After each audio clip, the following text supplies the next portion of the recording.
Some homes breathe. You can feel it when you step inside them, the warmth of voices, the residue of laughter on the walls, the quiet comfort of ordinary life. And then some homes hold their breath. Homes where silence becomes heavy, where the air seems to remember things the people inside refuse to speak aloud. Mitchelle Blair's home in Detroit was one of those places. From the outside, it looked unremarkable, one of many houses standing shoulder to shoulder in a city long accustomed to hardship. Inside, however, time had fractured. The days moved forward, but something essential had stopped.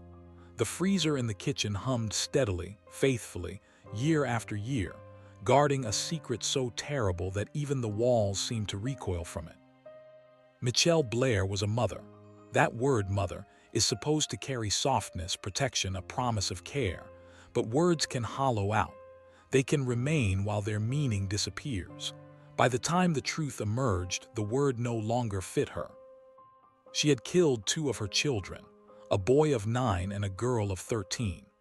Their bodies were placed inside a deep freezer and left there for years, hidden in plain sight, preserved not out of love or grief, but out of denial, control, and something far darker. The world did not discover this because she confessed. It was discovered because life intervened in a mundane, almost absurd way. In 2015, eviction workers came to remove her belongings. They tried to take the freezer. The freezer was heavy, too heavy. When they opened it, the silence inside the house finally broke. What they found forced the police, the courts, and the public to confront a question that always follows crimes like this. How does a mother cross such a line? But the better question, the harder one, is this: how did she live with herself afterward? Mitchelle Blair did not describe herself as a murderer. In her own mind, she was something else entirely: a protector, a judge, an executioner acting, she claimed, out of necessity. She told investigators that the children she killed were demons. She claimed they had sexually abused a younger sibling. She spoke not with visible grief or doubt, but with certainty, cold, unwavering, unsettling. But investigators found no evidence to support her claims, no medical proof, no corroboration, no history that aligned with the narrative she told herself and the world. That dissonance between reality and her version of it is where the true horror lies. Psychologists often speak of moral disengagement, the mental process by which a person convinces themselves that an act normally considered unforgivable is not only justified, but necessary.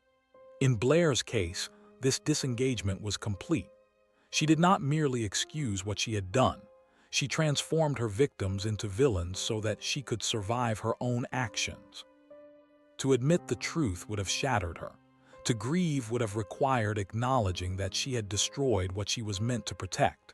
And so she chose another path, one where she remained righteous and the children bore the blame.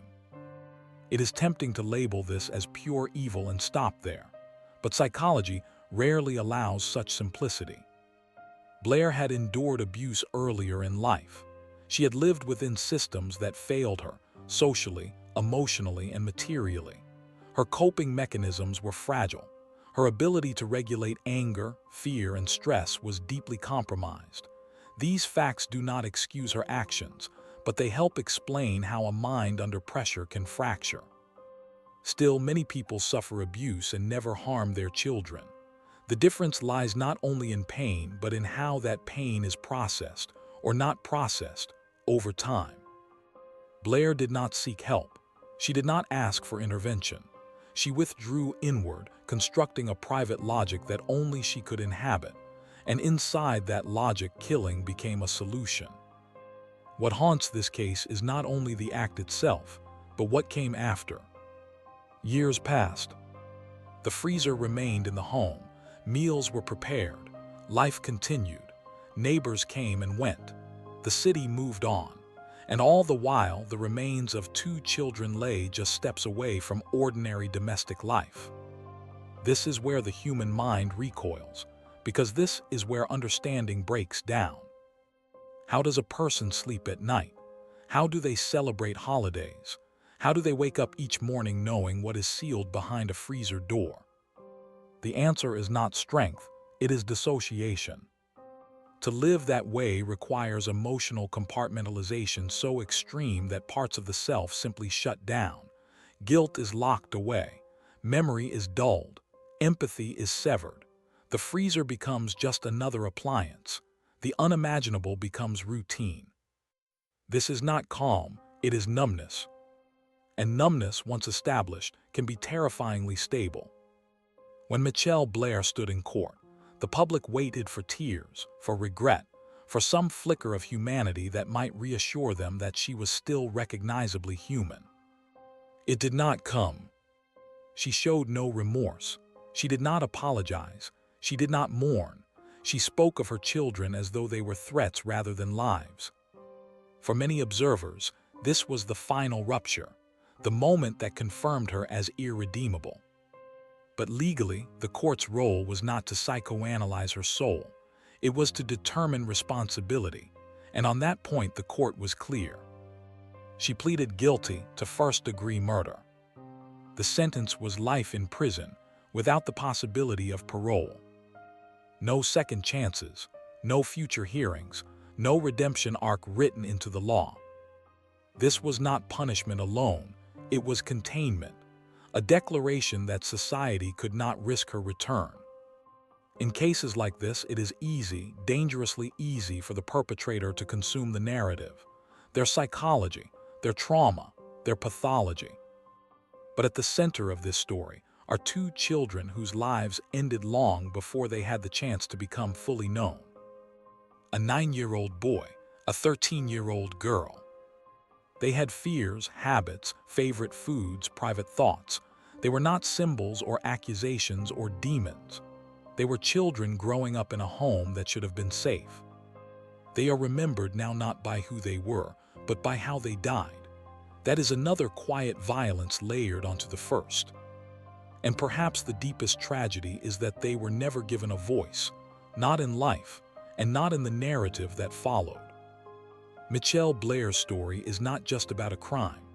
It is about what happens when untreated trauma, isolation, and distorted thinking collide with absolute power over vulnerable lives. It is about the limits of empathy, where understanding must stop and accountability must begin. The legal system did not accept her justifications. The psychological explanations did not absolve her. The sentence reflected a collective judgment that some lines once crossed cannot be uncrossed. And yet the question lingers, as it always does. Could this have been prevented? Intervention, support, community awareness, mental health resources. These words appear in the aftermath of every such case like ritual incantations meant to ward off repetition. Sometimes they help, sometimes they come too late. In the end, the freezer stands as a symbol, not just of the crime, but of the silence that allowed it to endure. Silence in the home, silence in the mind, silence in systems that notice too late. Mitchelle Blair now lives behind prison walls, where time moves differently but never truly heals. Her children live only in memory, in records, and in the uneasy conscience of a society forced to confront how fragile the boundary between care and cruelty can become. This is not a story meant to shock. It is a story meant to warn. Because the most frightening thing about it is not that it happened, but that it happened quietly, slowly, and without interruption, until it was already irreversible.